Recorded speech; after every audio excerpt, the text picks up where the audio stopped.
Good afternoon. I'm Ranjith Mukundan, CEO, co-founder at Stellapps. एक minute रुक जाओ, ready होने दो। चलो ये कर लेते हैं। This could be a great intro. The best innovations happen at the intersection of two different spheres.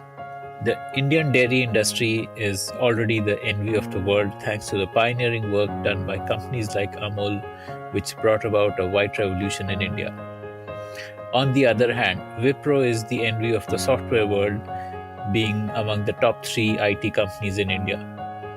This is a story of how a bunch of ex-Wipro guys are bringing about a white revolution 2.0 by making use of cutting-edge hardware and software. Stellapps is one of India's largest dairy companies, and you can probably guess from the name Stellapps that our guest today, Ranjith, did not really set out to build a dairy company.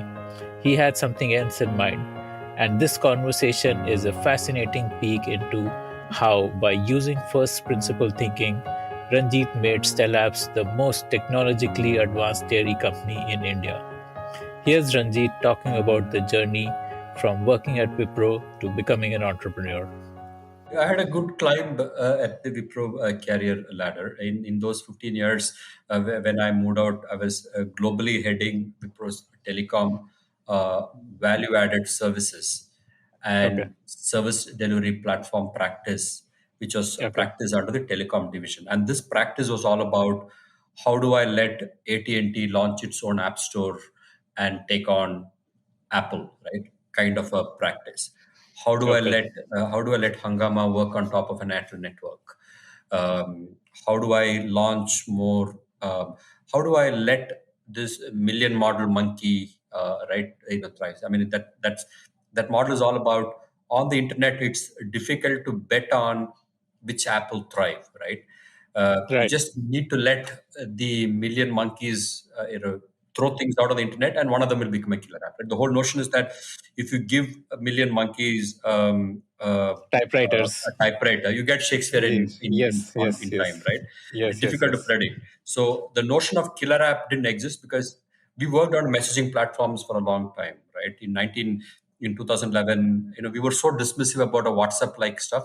If someone would have come up with a WhatsApp-like idea, I would have said, no way it's going to succeed, right? It's awesome, right? So you don't know until it succeeds that it succeeded, right? So we were very deep into that. So I was heading a practice called value-added services. It's all about putting out platforms and then app stores and things that can come up, and then one of them will become a WhatsApp ecosystem of developers and a platform, right? A platform and ecosystem of developers, right? So that is what I was driving that practice, and that's where the name Stellapps also comes from, because we knew whatever we do, it's going to be an application realm, right?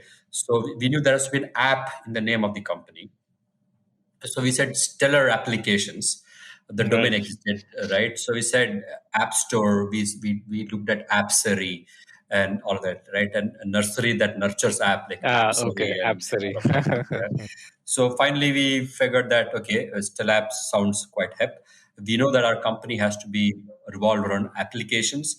But obviously, what we're doing right now is about cows and milk, which has nothing to do with applications. But that's how the name app, came into picture, and we decided no matter what we do, applications and not the network will drive the business momentum, right? And it has to be something horizontal where if you're in healthcare, if you're in education, anyone have to use that application. It has to be like an IoT app store, right?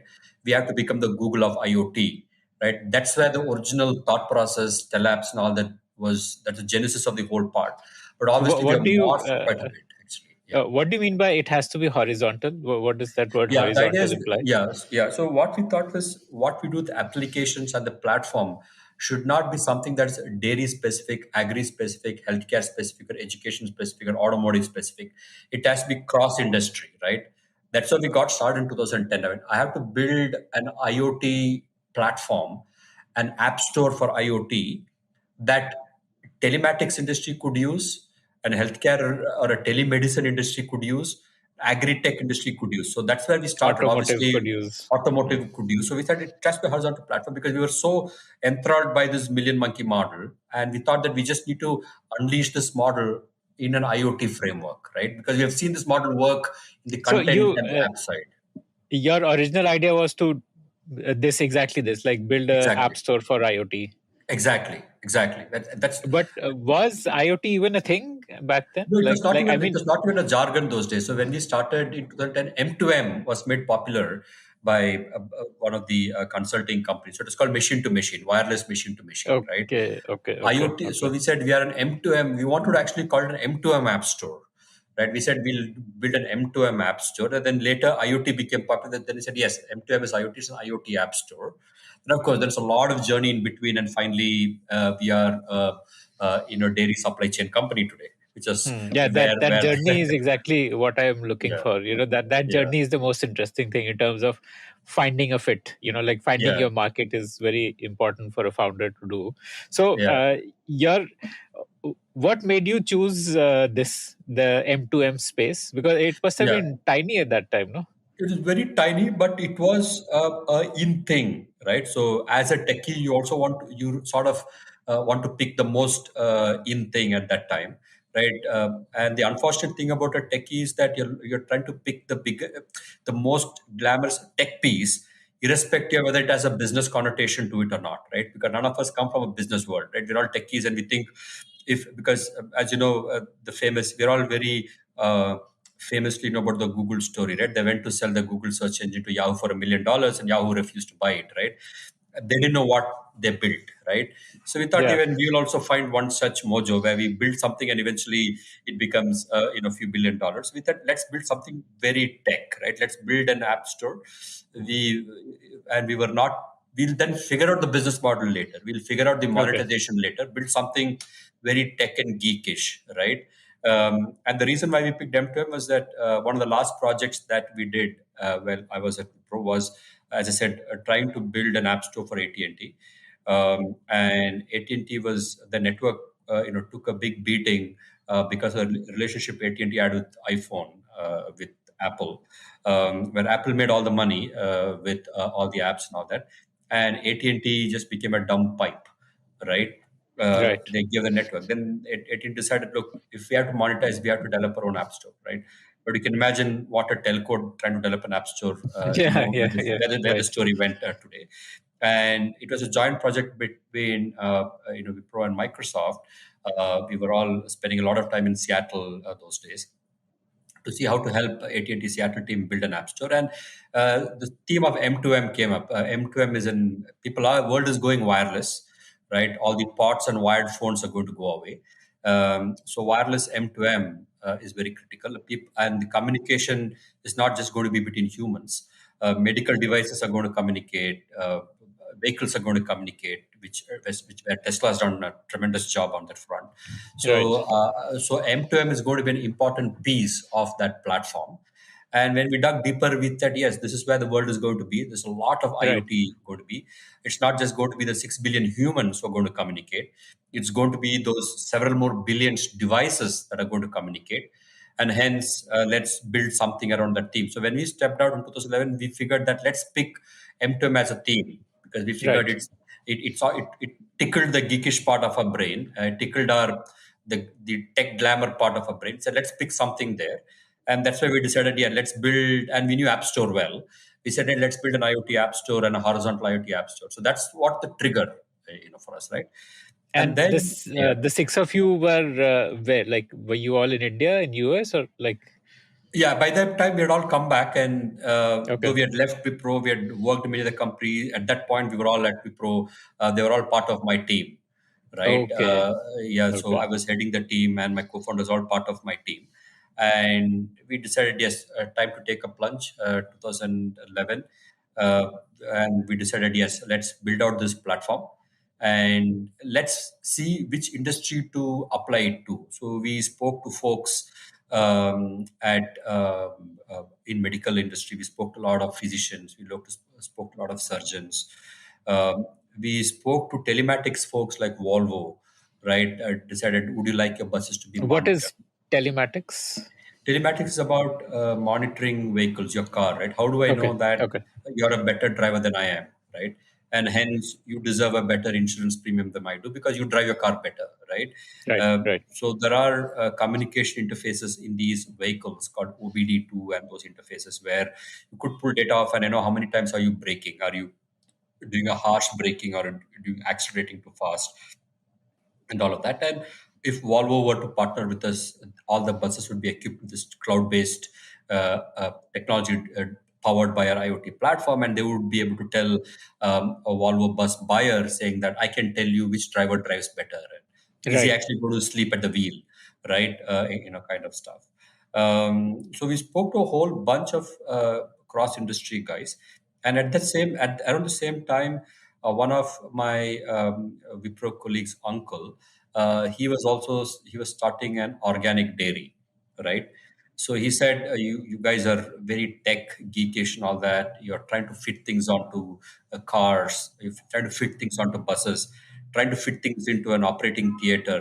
Why don't you help me use some of those technologies for my organic milk?" And we said, an Okay. interesting idea. Agri and dairy was not on our radar. We actually visited some of the farms, and that's probably one of the first times we were actually visiting this rural India. And the last years we probably visited a lot more of it, quite a bit, but that was the first time. And it became extremely interesting because we felt that um, unlike a urban use case, a rural use case actually needs a remote monitoring much more, right, compared to an urban use case. And it's much more compelling because it's to do with livelihood, right? It's not about the ability to switch on and switch off your air conditioner when you're getting home. It's not as compelling. You wouldn't pay for it. But here there are people saying, if I can actually monitor my cow sitting in Bangalore, I'll pay you X rupees right now. So people are willing to leave money on the table. And we figured that from a problem solving perspective, it helped solve two things from an IoT perspective. One, the only way to ever monitor a thing's agricultural component sitting in Bangalore is over an IoT. There's no way you'll have people running behind each and every cow and monitor the cow, right? Probably you would park your car in office, you park your car at home. It's well monitored already, right? Yeah. You Yeah. wouldn't spend $1,000 a month to get that monitored. Here, Right. there's It's only way to a monitor is needless luxury. exactly. Here it's quite compulsive. You just there's no other way to monitor it, right? That's number one. And number two, we also figured that in these rural villages, there is no sufficient expertise available on the ground to act on those monitored data, right? Because all the good vets, all the good agriculturists are all have relocated to urban centers, running pet clinics, or are in Australia or the US, doing some farm work there. So we figured that the analytics on the cloud can be a reasonable substitute for lack of expertise in premise, right? Whereas in urban scenario, we didn't find it that compelling. You always had your surgeon was just a phone call away, right? Your 108 emergency service is just a phone call away, right? And then you get access to best of expertise in Bangalore like cities, right? Whereas in the villages, expertise has to be rendered differently. So it was called analytics. Those days, machine learning was still not jargon of those days. We said, yeah, let's make use of a lot of analytics engines and make this solve for lack of expertise in premise, right? And only way the data is going to come to the cloud is through IoT, right? So these two things fell in place: the lack of expertise in premise and hence analytics, which is now we call AI, ML, and all of that, right? Which evolved became an in thing, and then IoT is the only way to monitor, right? So we spent a lot of times on those farms, literally living on some of those farms. It's the first time we're actually seeing how animal is milked. Many of us, it's the first time we could actually tell a cow from a bull. We wouldn't know, right? Now I can talk about hopefully some more nuances about milk and cows and in all of that, right? It's the first time we've actually figured that milk actually doesn't come from a slot machine in Bangalore. It actually comes from the animals, right? Because in fact, there are actually one of my friend's brother who actually thought milk comes from slot machines because some of us have bought milk, right? So, Yeah. so we went deeper, spent about a year or two in 2011, 12, figured that there's a lot. Then we realized that this you need capital, right? It can't just be our problem solving part of the brain. How do I build a business model around it, right? And that's yet another journey, right? So we figured that we started a journey by thinking let me start selling this tech to the farmers, right? So we were very farm focused. We were trying to automate. If you like to hear stories of founders, then we have tons of great stories from entrepreneurs who have built billion-dollar businesses. Just search for the Founder Thesis podcast on any audio streaming app like Spotify, Gaana, Apple Podcasts, and subscribe to the show. What was the problem you were solving to a farmer? Like, because you'll have to explain to him in very, very simple language, na, that what is your pain Yeah, that so I'm going to solve. once we had figured out the tech piece, we were exactly trying to figure out what you just asked. What do we now sell? Right, someone has to pay for it. Right, it's an interesting problem. Monitoring cows looks interesting. Fitbit for cows looks interesting, but then someone has to pay for it, right? And then we decided, can I then take it to a dairy company, like an organic dairy company, like the company that I mentioned, Akshay Kalpa, who are one of first customer. And can I try two models? One, I'll sell it to a dairy saying, look, if your farmers have to shift the orbit and produce good milk, you need automation at these farms, you need monitoring at these farms, and you need untouched milking of the animal so that the milk can be sold as premium milk, right? So why don't you buy the tech and become a channel to sell to your farmer? Because you see the farmer every day, right? We don't, right? We are a tech company. That was one model we tried. Second, we also started approaching farmers directly through some rural channels, saying, "Hey, farmer, look, you seem to be interested in dairying, and I have this tech. This is my pricing. Would you want to buy?" Right? Then we figured that Like the using yeah. the tech, the cows will give more milk. Exactly. Like what So is yeah, okay? so the tech would help you do at that point. Now it's a little more different. We have enhanced it. At that point, the key pitch was helping improve productivity and quality. Right. Okay, okay. I will, by monitoring the cows, I will tell you. I will help you do preventive healthcare, so that instead of sickness management, I will ensure that all your issues are fixed at a subclinical level, so that you can save money on veterinary costs, right? You can improve your productivity because if your cows fall sick, they don't give milk too, right? Then quality, I can help you milk the cow without touching the udder, right? Because when you touch How? the udder, we used to make Like through automated some device? Okay. yeah, we used to make automated milking machines, Okay. right? It can just attach itself to the udder, and it's a human milking. All over the world, except in India, cows are milked through machines, right? Human hand milking happens probably only in India. In fact, there are tourists who come abroad to see how animals are hand milked, right? It's a tourist attraction, but for us, that's the daily sight for us. So we said we can help you milk the cows without touching the udder. And by the way, you don't need labor. Even if you have 10 animals, right, you just need one machine. You don't need to hire a laborer, because labor was a problem in Indian rural scenario, because they would all either Migrant live, labor. migrate and all that, right? They'd come to cities and do other labor work, right? So the value prop is well understood, right? But not everyone is willing to pay based on the value, right? I want to go a little deeper into the value prop. Uh, how would you exactly know that this cow is going to fall sick? For example, like you said, you will increase the uptime, like you will remove Exactly, downtime due to exactly, sickness. How would exactly. you know that? Like, Yeah. So a couple of ways. One is we had this wearable platform which you could fit as a, it's like a Fitbit for the cows, right? You could fit it on the cows and you could actually measure the step count, right? A step count is typically indicative. You basically, the software will keep a measure of the base step count, right? If step count keeps trending downwards, you know that something lethargic is hitting the cow. So we may not know what exactly is the disease, but you know what something. So you would send a real some time alert, early warning early warning, signals. right? Saying that this Mm, cow mm. is slowly less active, and hence it might have. So that then it sends an alert to the neighboring vet or a paravet, and they would go examine. Oh, you're right. This has a hoof infection. Lucky I caught it now. Otherwise, it would have become a real a clinical infection, right? That is one. And second, we could also measure things like sitting and standing ratio. Typically, cows ruminate when they stand, when they sit, not when they stand, right? So if you measure the sitting standing ratio, you know that this animal could have a nutrition issue. And then we also had an Android based application which works in conjunction with this wearable called as a herd management application, right?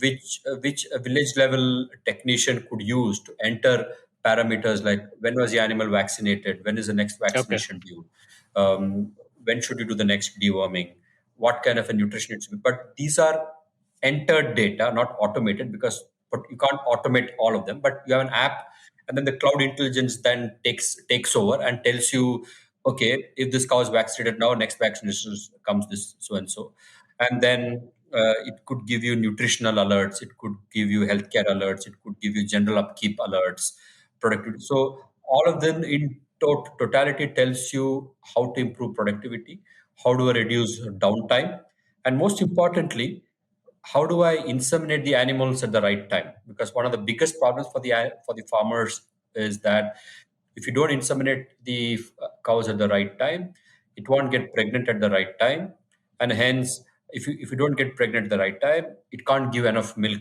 in that particular year, and hence Okay. it's sort of dry for most of the year, which means it's a cost center for you, right? But it's not producing milk, which is the revenue part, right? So So if you do a cow cows level give feeder, milk only if they get pregnant. just like in human beings, right? So that's it's a higher order ruminant, right? So the biggest problem is how do I detect peak ovulation and inseminate it at the right time? Otherwise, And cycle after how do you cycle. know that? Like through that, Yeah, how does a Fitbit yeah. tell you that? More closer to the 21st day, the activity levels of a cow in peak ovulation would peak, right? So if Okay. you're able to detect this peak, you know that within a 4-hour window, you know this is the peak ovulation, and hence if you inseminate it in the 4-hour window, the probability of pregnancy is the highest, right?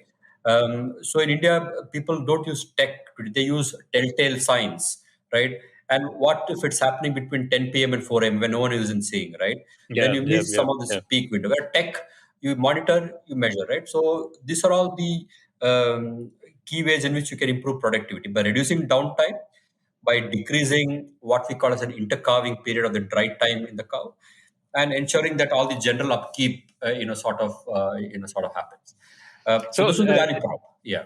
2011, you quit your jobs. By when did Correct. you have this product, like a prototype that you were Yeah, ready to so sell? by 2013, right, we had the prototypes ready to be sold for the farm side intervention. It Okay. included things like automated milking machines, where you could just Which automate the. you probably procured from some vendor. Like, Yeah, we designed the entire thing grounds up because until then, some okay, of you these. designed it. Okay. Yeah, so I mean that's a good part about what we did. It was like not just titillating our software engineering part of a brain, right? It sort of also stretched our mechanical engineering concepts, the civil engineering concepts, the electronic engineering concepts. All of that came to the fore, and then the fundamental sciences of veterinary science and all of that, right? So it was Like a like you did research. I mean, you had zero absolutely knowledge about zero designing a knowledge, right? machine. It is Okay. zero. So it was Okay. like almost redoing 3 or 4 times what you would pick up during an engineering course. You do grounds up, you go look what's happening, you read, you design. And a lot of us had given up our engineering drawing skills, 20 years ago. You re-trigger those, Right. and then finally we designed something that is fit for the Indian market. Right? It's not something that fit for a large farm in the US or Europe. Of course, we borrowed a lot of those principles. So when you look at, there are a lot of PhD theses available on these matters, right? We borrowed a lot of it, distilled it down to a farm in a box offering for a smallholder Indian, farmer, right? It included automated milking machines. It included things like milk meter that can measure the characteristics of milk as the animal is getting milk. It included early prototypes of a Fitbit for the cows, right? And a handheld platform where you could actually enter all this data. So it's Like an completely Android app. farm based. like Landlord app, right? So this is something that we took to market, took to Akshay Kalpa. It was well And accepted. Yeah. you were like self-funded so far, like bootstrap. You were using your Yeah, until savings. yeah, correct. In 2012, we got funded by IIT Madras because my co-founders at that time were either from IIT Madras or IIT Kharagpur, right? Professor Ashok Junjunwala played a extremely supporting role, right? We would meet him whenever he's in Bangalore. He used to be on the board of several Bangalore companies like Sasken, State Bank of India, and all of them. So whenever he used to be into Bangalore, we used to ride along with him from the airport to the city. And good that the airport shifted. You could use that time to get some good meetings. So then he said, look, you guys are trying to do something fundamental that is needed in the Indian agriculture. I think he used to be part of the Prime Minister's Advisory Council for Agriculture at that time, I think. So he said, why don't you guys get incubated at IIT Madras? We have something called as an incubation cell. And we can also give you some money because you need a few more people to help you. We'll give you some. So they enabled some equity, soft debt all put together, maybe about 50 lakhs, kind of money. That plus our own bootstrapped savings, each of us, put in about 25 lakh each to that extent, plus that 50 lakh. Plus, we also raised some money from friends and family. We went back to our Wipro colleagues and said, we're trying something exotic and interesting. And given our track record in Wipro, the people willing to bet their money on us. So we are Right. eternally thankful for people who bet on us. So 50 lakh from IT Madras, about 1 crore from Sweat and our own savings contribution, another crore from the friends and family, including IT Madras alumnus and our ex-Wipro colleagues.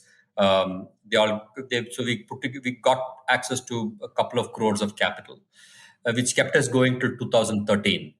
Right, so we were sort of IIT Madras funded, friends and family funded, self-funded till 2013. In 2013 is when I ran into Mark Khan of Omnivore, which was the one of probably the only ag tech fund at that time, right? Okay. So I ran into him at one of the conferences in Delhi, and he got quite interested, saying that look, we are ag focused, and dairy is ag, right? I want to look at how your early prototypes are working, what you guys do. So he flew down to Bangalore.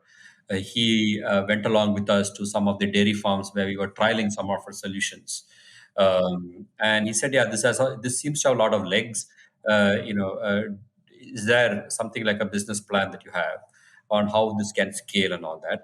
And that's when we did a few night outs and did all the work on the Excel sheets on, yeah, this is the total addressable market, this is the promise, and finally they did their first institutional fund in us in July 2013, right? So from 2011 to 2013, we ran with our own bootstrap capital, IIT Madras money, and the friends and family money. In 2013 July, Omnivore, gave us a check of about 7 crore at that time, which was the dollar was about 45 those days. So it was about $1.5 million, Right. which felt like a lot of money those days. We said, Yeah. yeah, with this money we should break even. But now I realize how wrong we were. We said it's a lot of money. We should go IPO with that money. Is what we decided. But then once we started getting into the market and solving the problem, and our business models continuously shifting, right? Several mini micro pivots happened. Tell me about that evolution, no? That whole journey of finding the product market fit. Yeah. Like, So very soon we realized a farm only approach is not working. Either the farmers felt that they all felt that right for several generations they are milking the cow. They understand the milk. They understand cows and milk the best. Why should they buy for the tech? So we couldn't get the value based pricing out of the way. And number one, and selling things in a retail fashion to these dairy farmers, we found it's not a scalable approach, right? And then we started looking because at the customer acquisition cost would be too customer high. Like, acquisition cost is very high. so much We couldn't, traveling. They're so much very like. traveling, channel costs, and if it's an urban scenario, at least the ARPU, the average revenue per user, is high, right? But in a Right. village scenario, how much can you ask a farmer to buy? And these are smallholder farmers. 80 million smallholder farmer dairy farming families, right?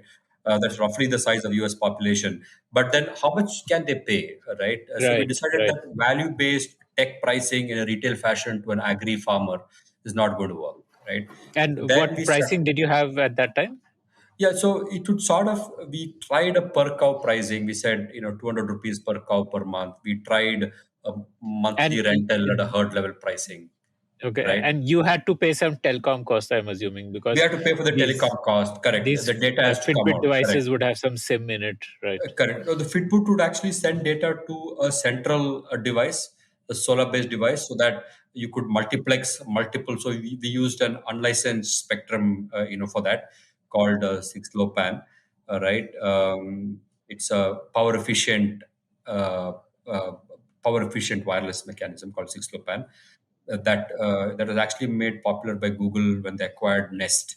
Okay, That's a okay, very power okay. efficient. These were the days when So uh, this was like a Wi-Fi yeah, mechanism. the Mac layer is actually the 802.11. That's the Mac layer. It just that the layer on top was more evolved for battery efficient working, and the low power Bluetooth wasn't very commercial those days, right? Yeah, yeah, yeah, Now, yeah. Right. in retrospect, if I do it today, I would have probably used BLE because low power Bluetooth is quite commercial and quite affordable.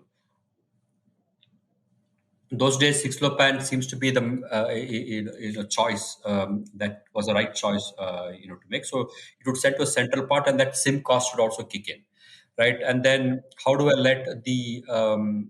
charge it to the farmers? I need to charge the hardware part, the cloud part, the communication part. So we tried various models, some capex, some opex, some cloud, some hardware, because there's a hardware element also involved. Right, But right, we right. couldn't find the right model that would give us a flywheel effect and where we can scale rapidly, right? We knew the market is huge, right? There is 80 million smallholder farmers, right? 7.6% of our GDP was dairy, right? 300 million cattle, right? Producing 560 million liters of milk per day, right? Milk is, if you consider milk as a crop, we knew it was the single largest crop on the planet, right? But how do you monetize this was a difficulty because all of us were looking at it from a tech only angle, right? We were not looking at it from a business and commercial and a monetizability angle, right?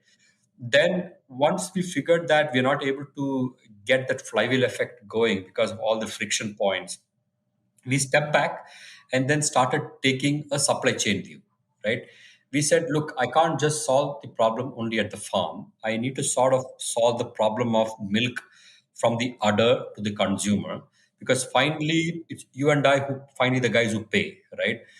If I give you an antibiotic free milk, you probably pay $10 extra because you can very comfortably give it to your kid at home or give it to your parent, right? Since you are the ones who are paying, right? I need to tap into your wallet share, right? And then we figured out, how do I tap into your wallet share? It's a farmer's wallet share, right? Farmers should probably benefit from what you pay, right? And so then we figured that I need to take a supply chain view. I need to sort of solve for the supply chain. And we figured that there are two components to the supply chain, right? One is the market linkage part, right? How do I uh, take milk as an output, and when the milk comes to you, I need to make a buck or two when Akshay pays extra for the milk, right? How do I get to that? How do I tap that loop? The second loop is farmers do buy cattle nutrition, soil inputs, feed, seeds, and a lot of things. They need capital to grow their own herd size, right? They need financial capital, they need insurance, and all of that. So this is another part, and the agri input results in that output, which is milk, right? So we said these are the 2 points, two ends of the barbell where I can actually make money, and tech should power this, right? Tech should enable this. So we shifted from the mindset of trying to license tech and make money out of tech. Tech actually powering the supply chain, and we monetizing the supply chain component, which is agri inputs and the market linkage, right? So that's when we stepped back and said, yes, I need to sort of build out my stack, which is a farm only stack, to make it a supply chain stack. And hence we in 2014 we from 2013 to 14 we took 1 year to launch a product for the supply chain part, which is the collection center where you do trading and pricing, right? So we launched a product which could help you do grading, pricing, and payment for milk, right? So when a farmer comes to sell the milk at a collection center, you could grade the milk, you could price it, and you would actually do a payment, a direct farmer payment to the farmer's handset. So you're literally converting milk into currency, right? And then we figured that milk is perishable. The next part of the supply chain is cold chain.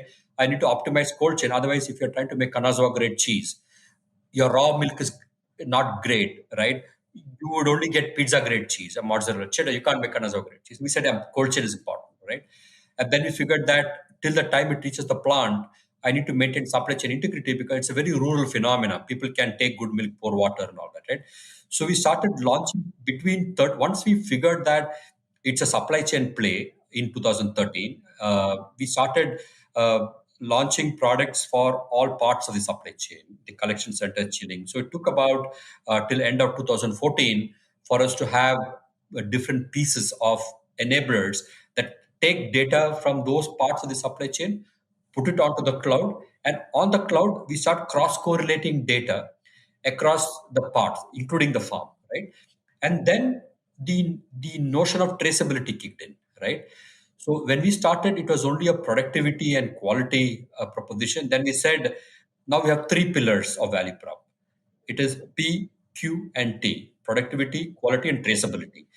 Right. Earlier, traceability, and I'm using the term traceability very loosely here, right? It's traceability is Like about geographic traceability. how do I give you antibiotic free milk, right? How do I know that if you scan the QR code on the yogurt that you eat, how do you know that it has undergone tests all throughout, right? It's just not an audit based assurance, it's actually a test based assurance, right? So that if you want to give pesticide free milk, adulterant free milk, if you want to do cheese that has undergone certain tests along the way, how do I give the assurance so that when you scan the QR code on that pack of yogurt or on the pack of ice cream, you know that the ice cream's, the milk's journey has been, right? You should virtually be able to trace it back to its roots, which is the farm or a cluster of farms, and say, yeah, something goes wrong. I know these are the group of farms that contributed to that good thing or the bad thing, right? So traceability became a very big thing, and that we found was very nicely monetizable, right? So, Right. were you making these products to become a supply chain player or to sell to supply chain companies like these To dairy? sell to supply chain Okay, companies. okay, That was okay, another mini pivot, right? So first okay. we started with, once we figured that supply chain is the way to crack it. Initial part of the journey in 14, 15, even right up to 2017, was about trying to sell the supply chain components to the dairy process and say, look, we will give you tech that can help solve for P, Q, and T, right? You could then use it to launch antibiotic free milk.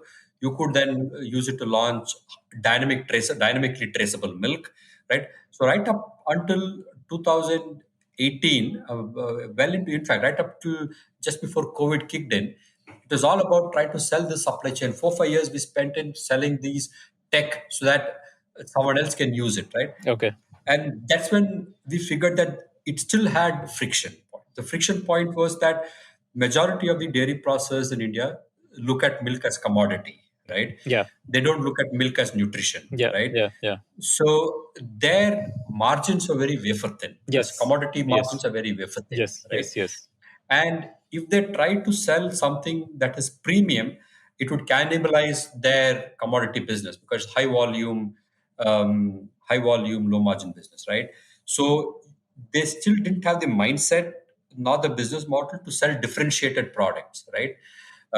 It's like if it's basically if you've been running a no frills aircraft for a lifetime, right?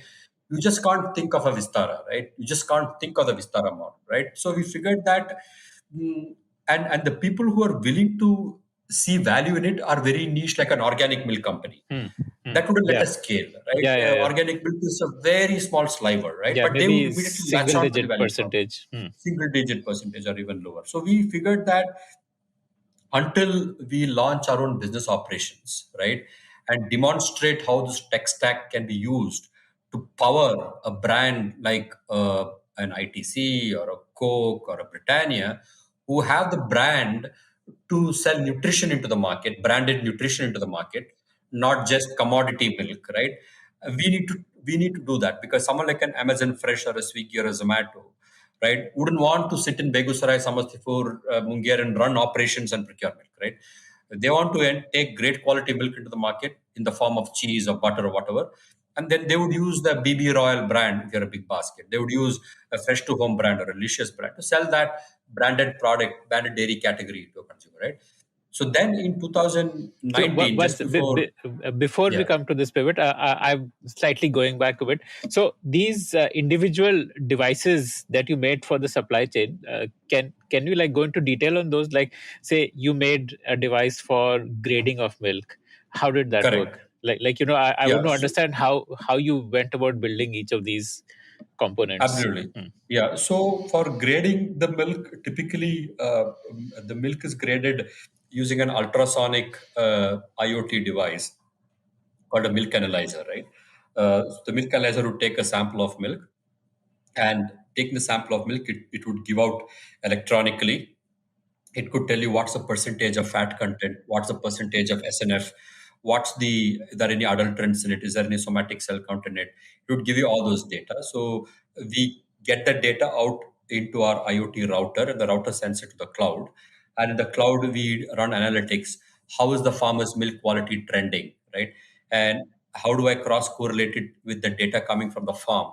At the farm, if there's an antibiotic intervention, this particular farmer's milk would be collected separately in a separate can, right? So we would maintain a mapping of cow ID to farmer ID mapping, right? And farmer ID to sample ID mapping, and the sample ID would tell you what the sample readings were. And then the dairy process would decide, okay, if the sample quality is X, right, and the quantity is Y, I can pay him this much money, right?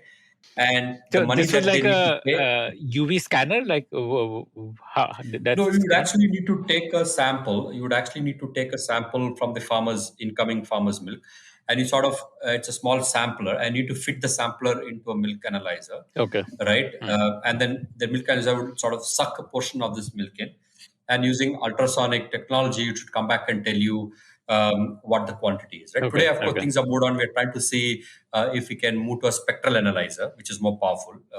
Those days, ultrasonic itself, IoTifying an ultrasonic sensor was itself a big thing. But today, the analysis has moved to, can I do this using spectral analysis at a very affordable village level, so that village level analysis can be done at affordable spectrum. So we're still So exploring. It's spectral a pretty analysis will give you more data as compared to UV. Like, more data more quickly. Yeah, can give you more okay. data and more quickly, Okay. Okay. right? And you can measure a lot more. The spectral signatures can detect a lot more things far more quickly, because ultrasonic can at most tell you one or two or three things, right? Okay. Okay. Fat, protein, and all that. Whereas spectral fingerprints can give you a lot more things. How much of urea was added, right? Right? Okay. Okay. Okay. Was It'll give there you like a complete chemical complete composition. profile, right? Yeah. Complete, it's like a blood test result, in fact, right? How much of vanaspati was added to beef up the fat content, right? Oh. So it Okay. could catch, because ultrasonic sensors had a limitation in that it could only give you primarily the composition of milk. It couldn't give you the complete adulterant and the contaminants of the milk. Whereas the spectral analysis can do a lot more quickly. Right. But even today, the technology, the commercialization of this is still taking a while, because it's still expensive, right? I need to make this work at a village level, Right. uh, Right. Right. not at a lab level. Why is it convenient for a blood test? Because it's a lab level function, and I can amortize the cost across thousands and lakhs of people walking in. Whereas a village level, you have only 100 farmers walking in, right? So the costs have to sort of, working at it. So that we're trying to see, can we now use those innovations sort of here? So that's basically how that piece of the technology works. What One of other the components did you develop? Like, Yeah, so that was one. And the second was that there are several peripherals at a collection center. For example, there is a simple old fashioned weighing scale, right? The weighing scale data has to come wirelessly to us so that the right. quantity can be measured through a weighing scale. And then we put a display device at the collection center so that all the farmers standing in the queue has a transparent view of how the other farmer performing, so that there becomes a healthy competition among the farmers. If that farmer is getting 10 rupees because milk is better, I should probably do that, right? And then we introduced the notion of an ID card for the farmer. So when a farmer walks in, you scan his ID card so that uniquely you could identify that farmer and you Right. associate a unique ID card, right? Yeah. Yeah. So it became a unique farmer ID. Internally, we could actually map it to another system. We could map it to a mobile number and all that. But externally, it's a simple ID card, so that the farmer's loyalty to the dairy improves and all of that. Milk quality assessment, weight assessment, right? Transparent display of whatever is being performed there.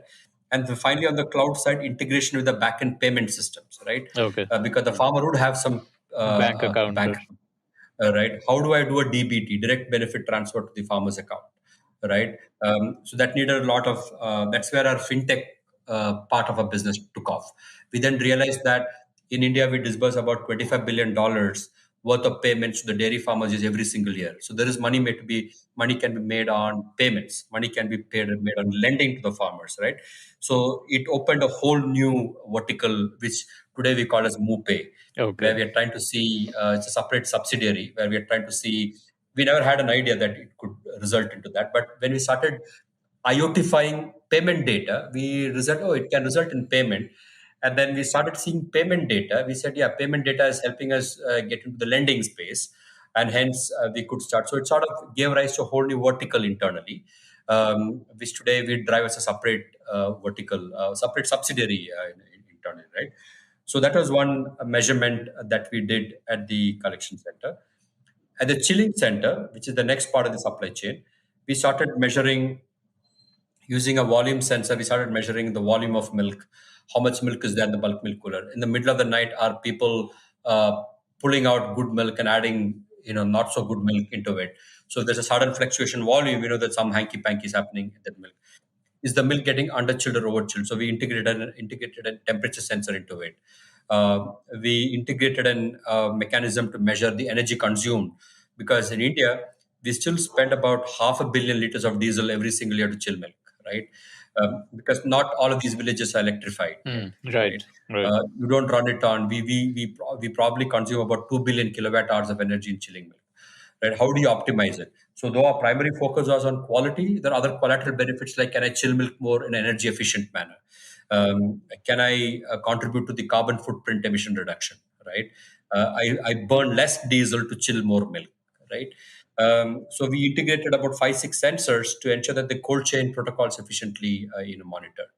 And then, and since we are also measuring the quality and quantity at the collection center on a per farmer level, when that milk comes into the chilling center, if at an aggregate level it doesn't add up to the per farmer level measurement, we know that along the route some issue has happened, right? Right. Someone has removed. So you could actually in real time catch the issue, penalize the right person, saying that your can is supposed to have so much, but when it came, it does not have so much. So I'm not going to accept this can, or I'm only going to pay you so much. So since you're catching these things in real time, people's compliance goes up, quite a bit. All right, we call it supply chain integrity, right? So we started measuring some of those, and then once finally that milk goes out from the bulk milk cooler where milk is actually chilled into a milk tanker, you again maintain the mapping, right? Which bulk milk coolers milk has gone into which tanker, and which tankers which compartment, so that finally when the milk reaches the plant, you know for sure that what you're accepting is what the farmer actually poured several hours ago in a remote village, right? So all of these measurements started coming to our cloud, which could help us finally tell how do you improve productivity, quality, and traceability. And as I was saying, right up until So one 2019. again, before we come to that Sure. pivot, so you must Yeah. have you must have been co-building these components with dairy customers, right? I mean, you must have got some paying customers with whom you were co-building these components, like. Absolutely. So the supply chain business was quite a compelling business. It still is selling tech to people who run supply chains. We have deployed our systems in about 35,000 points of presence in India. Okay. And these are 35,000 villages, Hmm. right? And these are real remote villages. We have about 300 people in the company whose focus is to provide support and maintenance for these deployed hardware, right? And these are today deployed in almost all the dairy companies in India, right? You Okay. pick the large cooperatives, Amul deploys it, Nandini in Karnataka deploys it, Sudha Milk in Bihar deploys it, Britannia deploys parts of it, ITC deploys part of it, Hatson deploys it. Several large and small dairy do. So we have about 250 dairy processors in India who deploy our systems, right? This was a result of these deployments that happened between 2014 and 19, and but our whole point was this entire But tech this stack. was We this call was it not growing fast enough, or like it was growing. It was still growing, but we always knew that, given our telecom and app store background, we knew that we still knew that this digital access network is still the platform piece, right? The flywheel million monkey piece impact is still not taking over, right? So we're always looking at ways in which this digital access network that we've built across the dairy supply chain, which is deployed across 35,000 villages, how do I get that flywheel effect to sort of kick in, right? And who will pay for those value added services, right? If the dairy processor for whom we're supplying technology, if they themselves are making, let's say, 30 paise per liter, right, how much will they pay for the tech part, right?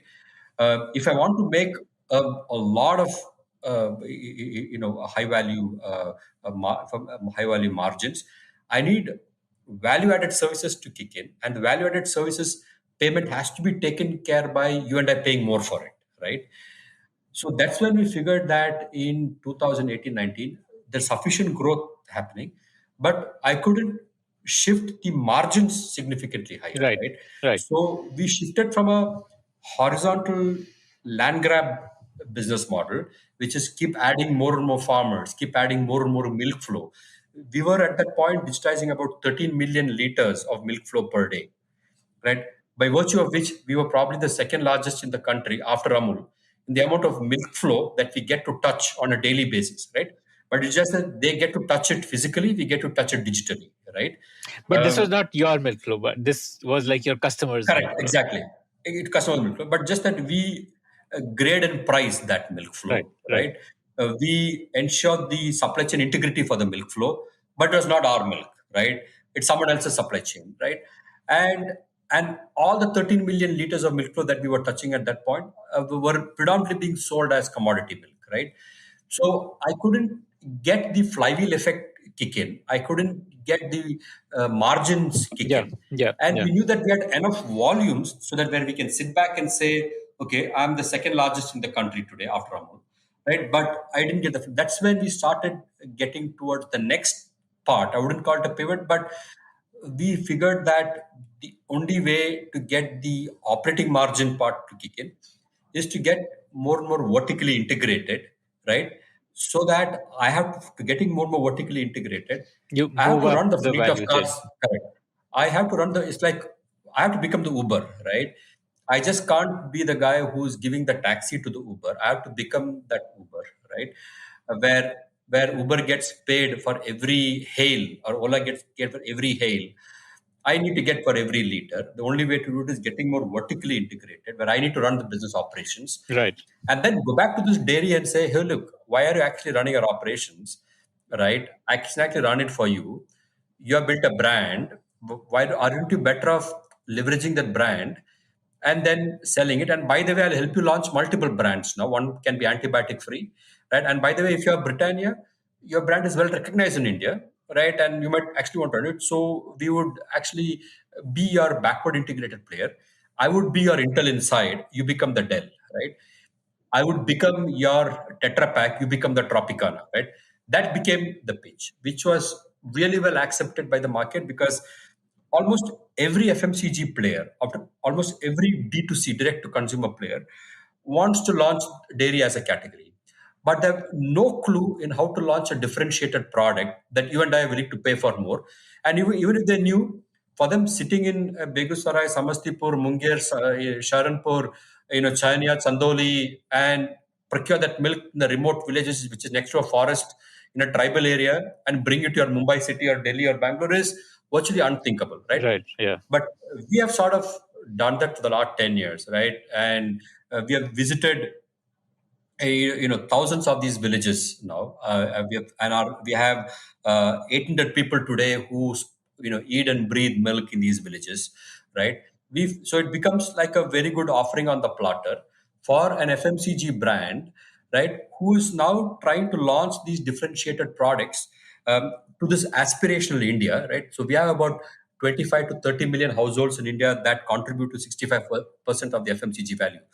We are the guys who are willing to pay, my shift from maybe a Maruti to a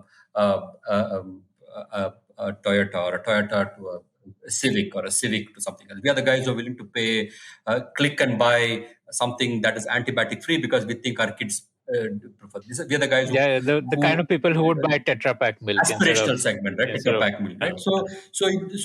And these are the guys who wouldn't mind paying $10 more per liter. In this industry, 10 rupees more per liter is a huge amount of money because you apply it to millions of liters, right? Because the good part about India is almost the entire 1.3 billion people consume milk, right? In some form or the other. So on one end, you have 80 million farmers produce this milk. Other end, you have 1.3 billion consumers who consume things. We sort of said we'll become the digital proxy to connect the two. 80 million farmers on one end, you'll build the pipe 130. basically. We'll build the pipe, and we'll build that multi-service supply chain. That is, I'll build a supply chain on top of which you could run a Deccan Airways or you could run a Vistara, right? Obviously, our preference is to run a Vistara. That's where, but not everyone will buy. Not everyone are first-class passengers, right? You'll have Right. economy class, you'll have economy plus. So we will build that pipe wherein you could take an economy class trajectory, extra legroom trajectory, first-class trajectory, and a business class trajectory. You decided you want to build the pipes. So this would mean that you would then start paying the farmer from your pocket, and then you would sell it directly to a Britannia, take the money from them. That whole money would flow through you. Exactly. So, this is when we figured that one, since I'm building the pipe, I'm building the highway myself, I'm building the infrastructure, right? I better enable people to sell differentiated products. And these are people who hitherto had the muscle power to sell differentiated products, but didn't have access to the raw material, Right. I enable them with the raw material. And second, this also gave rise to an option where to make sure that the pipes are efficient, right? I need to make sure that the smallholder farmers can't remain smallholder, right? Uh, uh, they need to shift from a 5-liter orbit to a 200-liter orbit. For that, they need all the inputs to do that, right? And these are farmers who didn't have access to all the inputs, right? But why did One of this the base, matter to you? That to because make a the 5 supply chain liter. efficiency goes. Yeah, that's when our unit economics will look better because I would rather collect more amount of good milk from fewer number of farmers than large set of farmers, right? So my supply chain efficiency improves But and you helps have me the do. tech in place. It doesn't matter much, right? Like, I mean, No, it's yeah, the tech in place, but since I'm also taking on the operations now, because I'm building the pipe, I'm running the operations. I would rather, on a per head basis, I would rather make sure that every personnel is able to handle 1,000 liters of milk instead of 100 liters of milk, got it. Okay. so that I'm able to better leverage my fixed and variable costs, right? My unit economics will start working better. And for these farmers to make the unit economics work better, number one, they need access to capital, right? Because otherwise, they don't get loans from a State Bank of India or an ICICI To bank buy very cows. easily, because to buy cows, right? Because one, how do you underwrite risk, right? Right. They don't have a Yes. credit history. Yes. So we started using the data to develop things like a moose score. We came up with something called as a moose score that helps you assess the farmer's credit worthiness better, right? Because 60% of the farmers have never taken any form of loans, any form of formal loan, right? So we are actually trying to patent it. We have actually 6 or 7 patents. Around various things. How do you score a farmer on credit worthiness? Like, is it on Yeah. consistency of output or? Yeah, so right now what we do is we a lot of these we get an assessment of the milk quality, right? We also get an assessment of the farmers cash flow, because we know how much we You're need to paying pay the him. farmer. Yeah, yeah. We are paying him. So cash flow becomes pretty important to decide: do I give you a 10,000 rupee loan or a 30,000 rupee loan? I get an indication of your loyalty. I get an indication of your churn, right? And then I also get an access to the asset data. What is a farmer's biggest asset? It's its cows, right? I get the asset data, and then I also get a feel for his psychometric, because I know if the farmer is how compliant is he to the vaccination protocol, how compliant is he to various. So he's a little more progressive farmer company. So I use a combination of this data to decide, one, what kind of a loan product can he absorb, when is the right time to give him a loan, and what kind of a risk I'm taking. So that's broadly how this MooScore works. Right? Got it. Okay. And today I have partnered with a whole bunch of banks where I actually do almost end-to-end risk underwriting. But I'm sort of a business correspondent of that particular bank, right? And farmers get access to more formal credit, and banks get access to these new set of borrowers Yes. who they never had access to, right? And these are not Which would very help typical banks meet their priority lending quotas also. priority lending goals and in all of that. And these are not SHG loans, or these are not microfinance loans, right? We get to see the farmer every single day, twice a day, right?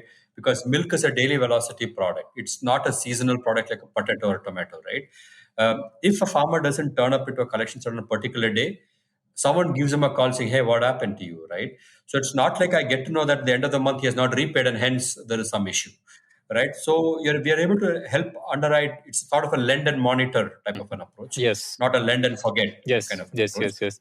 I'm also And able to probably monitor the you end are use. able to do the collection from what you're paying him, like some The farmer percentage. payment, Yeah. exactly, Yeah. Yeah. exactly. So it's almost like you're having access to the farmer's salary account, and hence I'm able to detect things from the source, right? So this is how this entire scenario works. Which initially, when we started, we had no clue for, but then we realized we have all this data. We have the Moose score kicking in with the payment data and all that. So that sort of gave rise to a whole new, billion-dollar vertical types internally, which we're trying to nurture, which is like a fintech, vertical.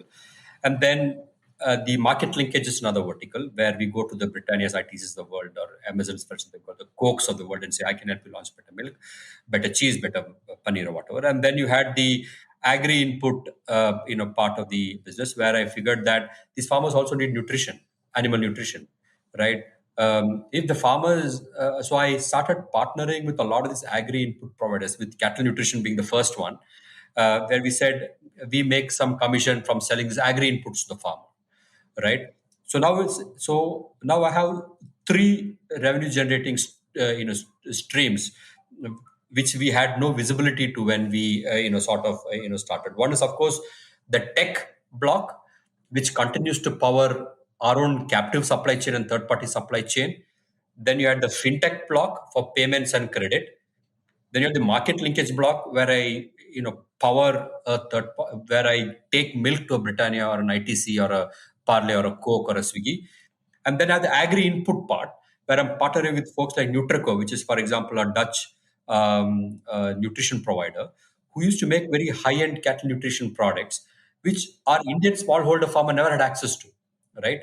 Now, suddenly, the Indian smallholder farmer have access to a Western European cattle nutrition product, and someone like a Nutrico, who actually came on board as an investor recently, suddenly Okay. have access to all of these farmers, and they don't have to worry about how to collect the money back, because we can collect the money digitally, right? Right. So Right. these are the Right. four towers that currently we have given rise to, and they are very interrelated, right? Because at the end of the day, it's market linkage, right? But to ensure that my differentiated premium market linkages work, I also need to provide agri inputs, including financial services. Yes. Otherwise, my supply Yes. chain is inefficient, Right. right? Right. Right. And then tech has to power, all of this. Otherwise, it's going to look very brick and mortar. So for us, milk is an incidental outcome of a well-designed digital supply chain, right? It's not a dairy product. It's an outcome of and since it's a digital highway that we have built, now we can now think of what else can I do? Can I bundle insurance with credit, right? Like, why not give other soil inputs like fertilizers, other things to the same dairy farmer? Because the same dairy farmer also is growing other cash crops. Yes. So now that we have this digital pipe built in and we have the model built in for agri inputs and this output, right? I'm trying to get more and more vertically integrated. And this is where my flywheel has started taking off. I'm now seeing that my revenues have started spiraling up, because it's just not the tech licensing SaaS revenue. That's just one component of it. I have the commerce revenue kicking in, and I also have the unit economics kicking in, the contribution margins kicking in, mainly because I'm able to leverage my fixed cost and the variable cost much better. Because India being India, different regions behave differently, right? Eastern UP behaves differently from Kolar, right? So unless I perfect this cluster model, right, and make sure that each cluster is, and sort of thinking demand backwards, right? The demand backward thinking becomes extremely important, What right? is demand Otherwise, backward thinking? demand backward thinking is, if I know that Coke wants to launch antibiotic free milk in Bangalore, right? I need to have a modular cluster that supports that customers in Bangalore, because Bangalore can pay for it, but maybe Erode may not be able to pay for it, Yes, right? yes. So I can't. So typically in India, the traditional dairy supply chains have been built with the supply forward thinking to solve for the availability problem and the quantitative sufficiency problem, right? I still remember standing in queues to buy milk, right? Today, no one, because availability problem was availability itself was a big deal, right? But now that the availability problem is solved by building the supply forward supply chains, a time has come to think demand backwards. What type of milk, what product, and who are the consumers who will pay 10 rupees extra for that product, right? There could be cheese lovers in Delhi who swear by buffalo cheese, milk cheese, right? And they are willing to pay why $10, even $50 more, for that cheese. How do I build backwards from there? So we started and hence and an Ashirwad brand is well known in all the cities, right? But why isn't ITC Ashirwad having dairy as a category in every city they operate in? Why is it they only have atta? Why is it that they only have pulses? It is just that they don't have access to these modular supply chains who can help them pan India, right? And if you're an Amazon Fresh or a Swiggy or a BB Daily, you'd rather want to launch a product in 20 cities, because all the 20 cities have pockets of Bangalore-like customers, right? And hence I am able to tap into that in one go. So that's what I mean by demand backward thinking, wherein I have a very modular cluster build out. Because of the tech, I'm able to build out these modular clusters, right? And then help these brands power differentiated milk sale to those consumers. So, who was your first customer to whom you started selling milk? Like, and how many liters was it when you first started selling? How many liters do you sell now? Like, where Yeah. the whole Yeah. pipe is through you? Yeah. So right now, when we started, it was virtually unheard of customers, right? We used to, as we built it, we used to take it to a local horeca segment, and this is not by Okay. horeca I mean hotels, restaurants, and catering, right? And these are not even large horeca chains like Cafe Coffee Day or Starbucks. This would be some local guy, because we had to get some basic volumes, right? But the whole point is, if it was raw milk. It was just raw milk. So we would run the logistics. We would take it in tankers. Tankers would go and hand it over at a tanker level or at a can level, right? You'd have these Tata Ace like vehicles taking these in cans and handing over the can levels. And the whole point this Horeca segment is important for us when we started was that if Coke were to be a customer, the day one requirement would be 30,000 liters, right? How would you sell 30,000? But day one, I would only get 5,000 liters, right? So I could sort of dispose of this 5,000 liters to a local, Horeca, because they make 5,000 glass of tea and coffee or 10,000 glass of Yeah. tea and coffee Yeah. every Yeah. day, Yeah. Yeah. right? So until my supply side scales, I just can't get. So my first set of customers were highly fragmented sort of Horeca. Then we And what started. was the value prop for them? Like better quality or better pricing? Yeah, Or better quality milk. You could actually make more cups of tea and coffee with our milk, because okay. our Okay. it is rich in fat, better yield, and all of that, right? Hmm. And they would pay us more because they have seen, Quality is or better. it could be a sweet. Yeah, it could be a sweet maker who makes koa, Hmm. right? And he would tell, look, yes, my koa is the base for most sweets in India. right? Hmm. So they'd say, yes, I'm actually getting more co out of your milk, so I don't mind paying you extra, Okay. right? Kind of stuff, right? And then we started latching on to several big ones, right? So ITC became one of our big customers. So they buy today as we speak. We are doing about 45,000 liters of milk flow per day, Okay. right? When we started to reach a total sales of 1 million liters, which we started in July 2020 at the peak of COVID, we took about 250 days to touch a total of million liters of milk, right? Today, we are probably doing Every a million 20 liters every month, every month. Yeah. Hmm. every month. Okay, so by the end of this financial year, by March, we'll probably do anywhere between a million liters every 7 to 10 days, right? Uh, and our aspiration is to save a day every 3 to 4 months, which means in about 21 to 28 months, I should get to a million liters every day, right? And then and we are if our supply ramps up at the speed at which it should, it could then we are in advanced stage of discussion with several FMCG companies, including D2C companies like Zomato, Hyperpure, Swiggy Super Daily, Amazon Fresh, and all of these guys. All of them who want to launch this differentiated sort of. But Today, as we speak, we're are you about still 45,000. selling through like tankers, or do you also do packaging? Packaging. So we have started doing some bit of packaging because Okay. our whole idea is we want to do this fairly end to end, right? Because Because like say if Big you're Basket would want exactly, packaged, exactly, branded, ready to sell. exactly, correct, ready to sell. Because Big Basket would pick up product, let's say from a dark store in JP Nagar or Koramangala in Bangalore, right? They wouldn't want to do anything until we reach that point, right? So we have to manage this entire cycle right up to that point, and then they would sell it maybe as a BB Royal cheese or whatever, right? Oh, so Antibiotic are free you BB Royal processing cheese. also? Like, are you making cheese also? Just cheese, we have still not started. We have started doing a little bit of paneer. We started doing a little bit of yogurt. We will start doing a little bit of flavored milk. Shortly. Cheese is still not on the cards yet. We'll probably start doing a little bit of ice cream. So Right, there are people who have you're like started saying, yeah. setting up your own processing units, or is it like third party? Third party, fundamentally, we are taking third party plants on lease so that it's sort of an asset light model. Okay. So Right? you're It's our operating. own. You're not investing in Correct. the land machinery, but Correct. you're That's operating correct. it. Correct. Okay. Correct. We will take them and run it on a per month model, a rental model, or a per liter model, and then start. Right? We think we will start doing more and more value added products because finally India is actually moving from a drink milk society to an eat milk society, right? Compared to Europe where 90% of the population eats milk by way of cheese Yeah. and other things. Yeah. Only 10% drinks milk. In India, it's almost the other way. About 75% of the population still drinks milk. Only 25% sort of eats. We think it's going that way because as the GDP of the country improves, people can pay more and more for paneer. Is a very good protein, right? As the protein consumption improves, over time we think it'll shift more and more. So we think we have to get into more value-added, products because these FMCG companies. The good part about fresh milk, it's a daily velocity product, right? Yeah. They land up you get to see Amazon Fresh in front of your doorstep every single day, which is good for Amazon Fresh because they're in your face in every single day, right?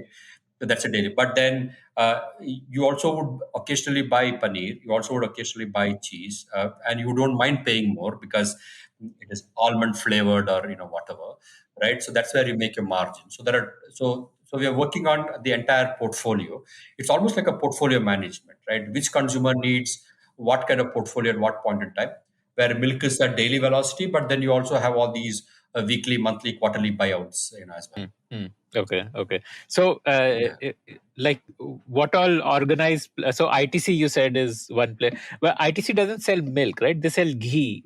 They, no, they do. They do sell ghee in up north. They do sell a lot of milk as well. So they sell it Okay, in the Swasti brand, right? They sell like Tetra ghee. Pak, Tetra Pak Yeah, milk. they sell it as fresh. They sell fresh pouch milk, Oh, they sell right? It's pouch milk. called pouch milk, right? They do it in East today, right? Right now, I think they fancy the chances of like becoming the Amul of the East. Ah, okay. They do that.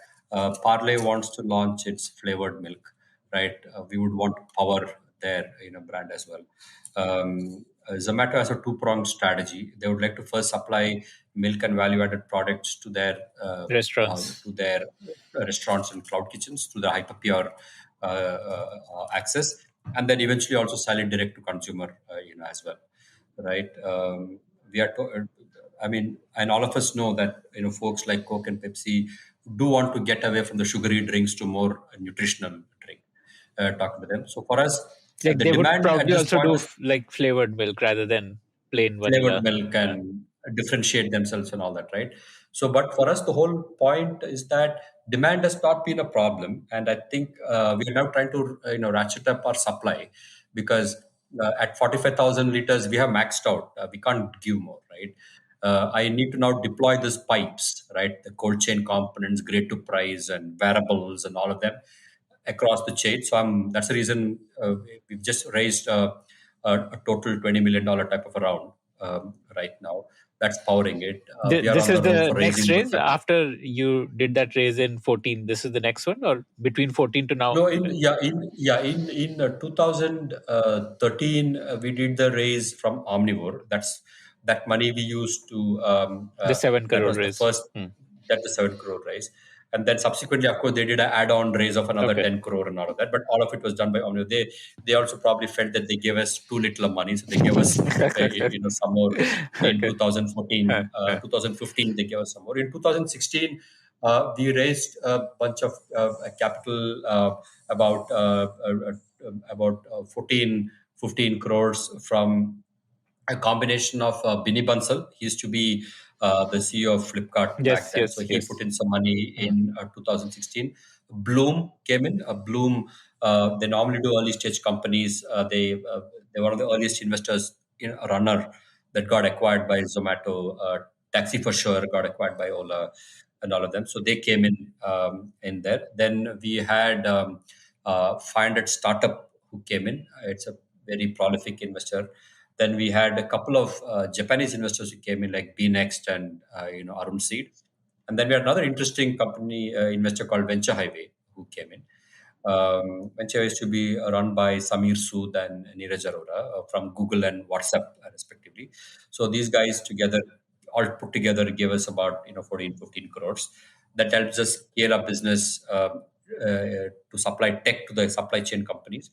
And in 2018, we had very couple of more interesting guys come in. So we had IndusAge, which today is called Celesta, come in. They're again a value-based fund, but have an Indian presence.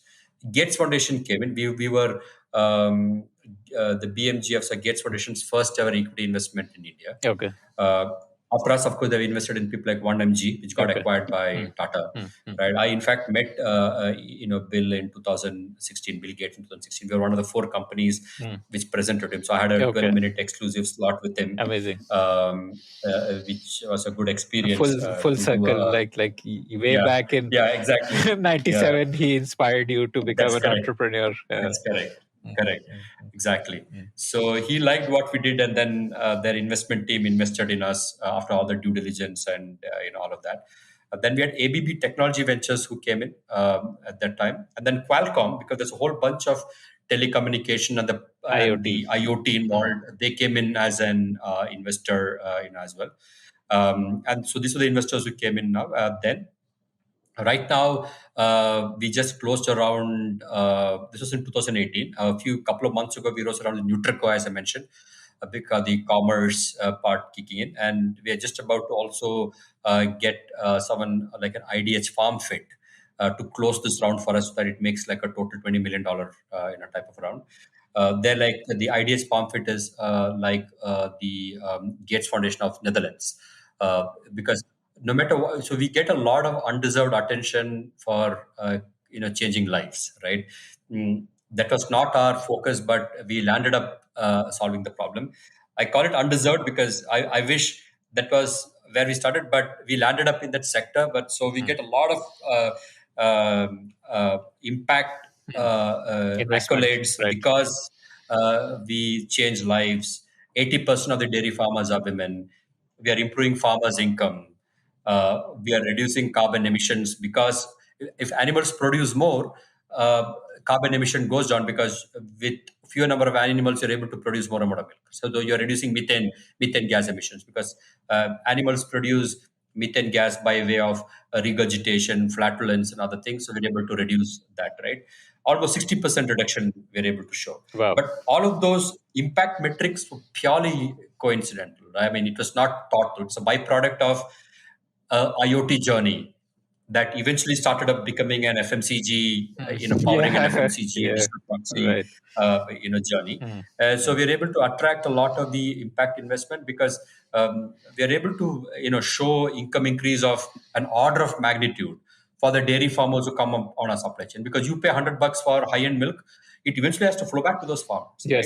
Yes. And my fintech is taking it to the next level by making the five cow farmer to become a 10 cow farmer because State Bank of India or ICICI Bank can't give them loans. Right? We see them loans because we see them every day. So that way we're able to improve farmer income. We are able to give them market linkages. We are able to give financial inclusion. We are able to ensure that if you're a women farmer, you get better interest rates because women farmers repay better, Right. right? Okay. They don't go get drunk at the end of the day, kind of stuff, right? So we are able to get all of those. You're able to educate metrics. farmers with your app. Like the app would Exactly. be giving them nudges on best practices. Exactly. Do this, buy this nutrition. I'm actually giving you European grade nutrition and it can help you produce more milk and all of that, right? So gender, financial inclusion, carbon footprint reduction, and income improvement, right? These are the metrics that we touch. And hence we're able to impress upon folks like IDH Farm Fed or a Gates Foundation and Arun Seed from Japan to say, hey, look, it's a hard problem to solve, right? It's not a food tech in the city. It's not a platform or a marketplace that is urban centric. It's not an urban centric ed tech platform. It's a hard problem, and we need more patient capital. So we're getting that kind of investors. We're getting some really marquee investors like Qualcomm and ABB. And then we also get pure financial investors like Indusage and Omnivore and Bloom and all of them, right? So it's been a good mix on the table. We are in the market to raise more because this is, as I said, it's a $225 billion industry. Yes. Right, 3 times the size of telecom market in India. I don't know if you knew that. Okay. Right, the dairy is 3 times the type of all the telecoms put together. Wow. Right, and you have 500,000 milk collection centers in India. Right, that's 3 times the number of post offices that exist in India. So it's a massive segment. Right. And I think if we get enough capital, we can also replicate this blueprint globally as well. Right, because milk is milk throughout. Right, you have cows produce milk, people eat it or drink it. Right, the idea is how do I take this made in India blueprint to other Countries. supply chains? Right. It could be Indonesia, it could be Southeast Asia, Bangladesh, Bangladesh. We interestingly had a subsidiary in France as well. We were actually incubated by Business France in Normandy, just across the English Channel, where they said, look, why don't you try to replicate some of this in Europe using France as a base? By the way, Europe and France is well automated, but not digitized, right? So why don't you use this blueprint, adapt it? And we like the concept because in Europe, people can pay more, right? Yeah. But then we realized that it needs more capital because the cost structures are more expensive. Yes. So we said, look, we will put it on hold yours for is now. a people-heavy business. Like you need a lot of people-heavy business. Exactly, people-heavy business, and we need a partner who OEMs that adapts it there, but then runs their operations themselves. But all of this needs capital. So we decided, look, let's make the unit economics work in India. Let's hit the ball out of the park in India. And then if we get enough capital, we'll start replicating this blueprint elsewhere as well. Okay. So that's the journey where we are right now. So it seems to me that dairy is a supply-driven industry in the sense that demand is not a problem, supply is the problem. If you can get supply, you can sell. So correct. As you increase your supply, wouldn't you be competing with the customers of your SaaS or your pure tech offering, like the other dairy companies who are just deploying your technology? Wouldn't you be competing with them for that same supply? Yeah, no, good question. Good you are able to see through that actually. So what happens is that the way this dairy supply side is split, right? About 25% of the milk is in the organized segment. 75% is still unorganized, right? Okay. Like that Which doodh wala, like on the motorcycle. exactly, Like I used to live in Noida, so exactly, there used to be these guys in motorcycle coming to apartment complexes and like exactly. measuring Exactly. glass by glass. Absolutely.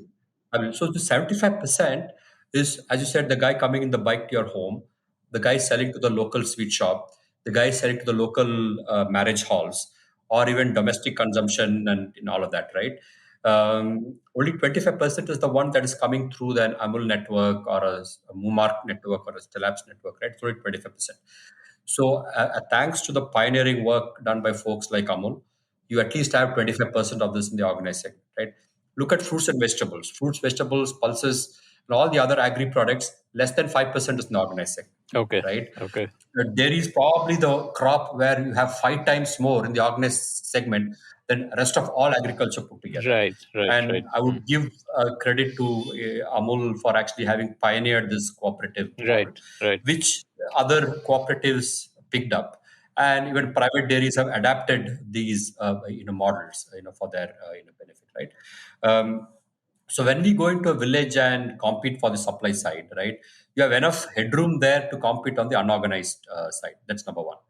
Number two, this industry is known for its is cohabitation. Okay, so what we've seen is while Nestle procures milk up north in Moga, down south, Heritage actually processes and procures milk for Nestle and their own brand as well, right?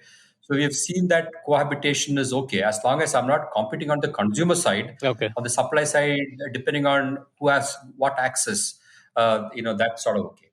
Number three, do remember that our gravitation and orientation is to work with brands, right, who do not have any inclination to get onto the supply side, as long as they can get assured and traceable supply, right?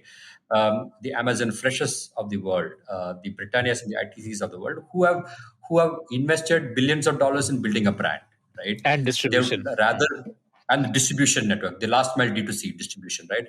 They would rather leverage that than fight the battle on the supply side with the farmers and all the tech and all that. But we fancy our chances there, right? And the fourth one, which I think will play out eventually, is that we think over time, even if you're a backward integrated dairy only commodity player, we'll probably become the cheapest way to source milk because we're doing at scale for multiple people in a multi-tenanted manner, right?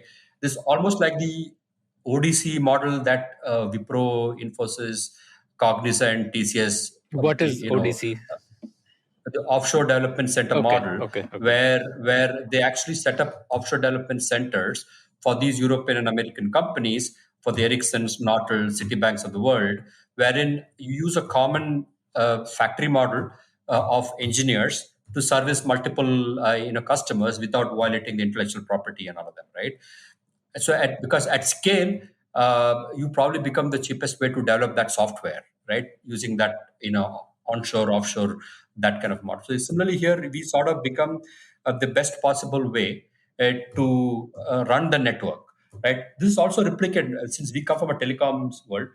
Today, Ericsson actually runs Airtel networks, right? Yeah. Right. They started off as selling the boxes to Airtel, but they run the network. The Airtel is only IT in the first. business of branding and marketing. Exactly. Airtel is a retail company. The entire IT system is run by IBM, right?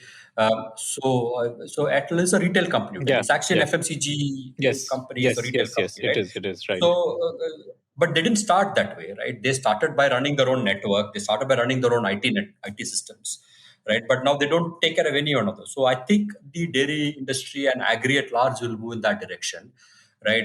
Where you have uh, people like Amazon, Dunzo, Geo, Reliance, who crack the consumer access, right? Who crack the last mile distribution, which needs billions of dollars, Yes. right? Yes. But then you need multi-tenanted, multi-service, traceable providers of any agri produce, not just dairy, right?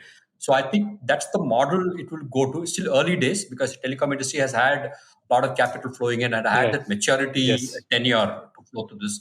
Whereas agri industry will see this, pan out with some tweaks, over time. Okay. So, what are the constraints for you to scale up supply? Is it capital? So right now it is the right capital, the right talent, and the right execution. Right. We need capital because I need to put out those cold chains, those IoT devices, Yeah, those you need to hardwares. I need to build those spend on the chain, right? Yeah, pipes yeah. chain. Right. Second is talent because it's very easy to look at this and people say, look, I'm building a dairy, right? And let me do it the brick and mortar way. We keep reminding people saying that we are not about milk, we are not about digital supply chain, and the agri inputs, financial services, and all of that are an incidental outcome of the digital supply chain. So all of you, so to that extent, I'm trying to become the de facto digital proxy or the default to Amazon of dairy, right? So I need the leadership team, the execution team, the hands and feet on the ground to think that way, so that they don't think that they're trading milk from point A to point B. They're not trading nutrition from point A to point B. They're not selling cattle from point A to point B. They're not lending. They need to think that I'm a multi-service Amazon manager who is leveraging this digital supply chain to sell anything and everything that any stakeholder in this chain wants. Right. So getting the right talent So you in need the to have corporate that startup culture in people you hire, rather than startup the culture, exactly. cooperative, like Brick and mortar, uh, right? uh, Exactly. mm. You hit the nail on the head. That brick and mortar thinking can ruin us, right? So that constant talent engagement and driving home the point, and it all suffers from tan effect. You drive home the point today, in 1 month they come back to their old ways of doing this. And the third is execution. Execution is hard because milk is a 24 bar 7 industry. Starts at 4 a.m. and ends at 1 a.m. You get the milk no matter what at your doorstep to drink your tea and coffee every day. It's a rural driven supply chain, right? A remote area where electricity is a problem. Uh, During marriage season, transportation gets hit, right? During Chat, something happens. During Holi, something happens. Um, it's politically sensitive areas, Yes, right? yes, yes, People yes. like to play politics with this segment, right? Yeah, yeah. You're Um, vulnerable to politics. Absolutely. Vulnerable to those. So that way, it's hard on execution. It's a crackable problem. So you just can't afford to take even 1 hour off your pedal on execution, right? So these are the three things. If you crack at scale, I think we have a pretty a multi-billion-dollar opportunity that we can crack So pretty quickly. isn't the talent problem also like a tech problem only? Like, say Amazon has like thousands of drivers, warehouse workers who are probably not on the payroll also, but then they have these pure automated systems through which the compensation is linked purely to performance. And it's like being a part of a machine almost for employees. And I mean, there are like a lot of complaints about working at Amazon, but they've solved that productivity problem through tech, like Yeah, productivity no, of people. absolutely, And absolutely. You can hit a very, very pertinent point. So when things become very operationally intense, right, and especially if a personnel on the ground is supposed to render multiple services, right, the only way to do it is to do it in a tech way. Otherwise, it becomes too expensive, right? It's like saying if an Uber driver has to figure out where to pick up his next passenger from, tech has to assist him that there is someone yes, one right. 2 minutes away from it.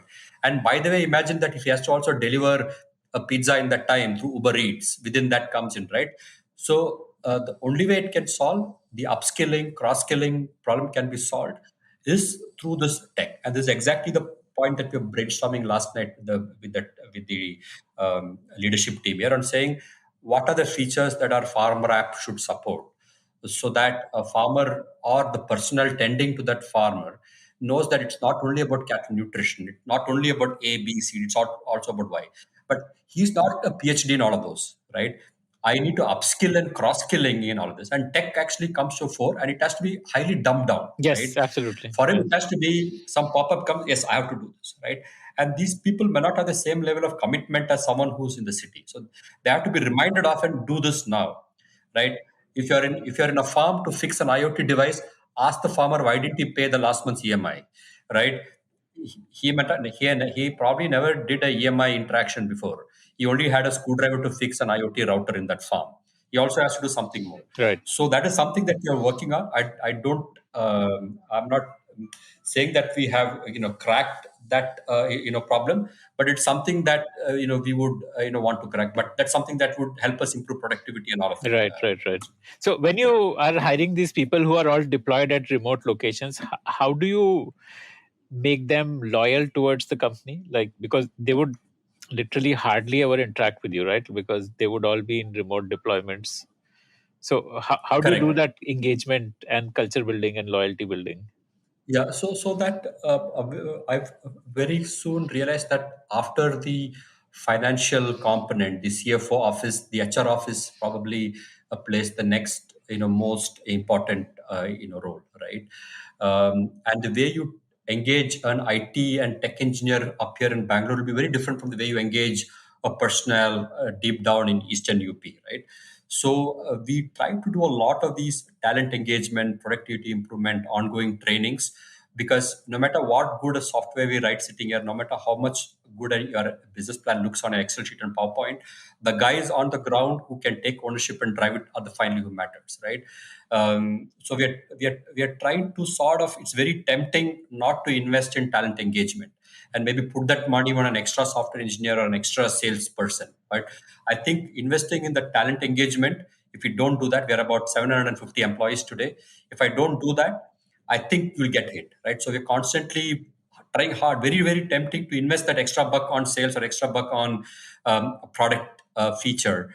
But investing in talent functions become extremely critical. Build that culture, drive home the fact that you're not running a dairy, you're a multi-service personnel, you're a branch manager, you're an Amazon personnel, right? Driving home that mindset so that they don't think like a cooperative, they don't think, that becomes very critical. And it may not result in upsides next day, it will result in an upside a month, a year from the now, or two Right, years from the now. So right, that's, right, you right. need to sort of invest in that. What do you see as your path towards becoming a unicorn? Like, you are actively in the market to raise more fund. Like, what do you think will be the time when you'll hit that mark?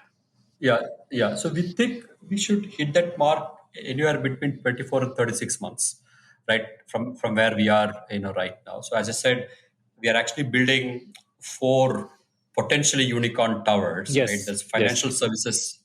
financial services piece, the tech piece, the market linkage piece, and the agri input piece, right? All of them powered by the basic foundational digital access network, right? So uh, we'll one of the questions that we get asked is, do we have enough management bandwidth to run all the four towers at the same time, right? So we're just trying to sort of first pick the market linkage tower, right? Because everything else powers that one tower, Yes, right? yes. As the tower picks up and we get more capital, we start nurturing the other three towers, right? So that's how we are thinking about it. So hopefully, if you have enough support from capital, execution, and talent, we should be able to get to that stage in 24 to 36 months. Got it. Amazing, amazing. This episode of Founder Thesis podcast is brought to you by Long Haul Ventures. Long Haul Ventures is the long haul partner for founders and startups that are building for the long haul. More about them is at www.longhaulventures.com. Before we end the episode, I want to share a bit about my journey as a podcaster. I started podcasting in 2020, and in the last 2 years, I've had the opportunity to interview more than 250 founders who are shaping India's future across sectors. If you also want to speak to the best minds in your field and build an enviable network, then you must consider becoming a podcaster. And the first step to becoming a podcaster starts with Zencaster, which takes care of all the nuts and bolts of podcasting, from remote recording to editing to distribution and finally monetization. If you're planning to check out the platform, then please show your support for the Founder Thesis podcast by using this link, zen.ai/founder thesis. That's zen.ai/founder thesis, founder thesis, founder thesis, founder thesis, founder thesis, founder thesis, founder thesis,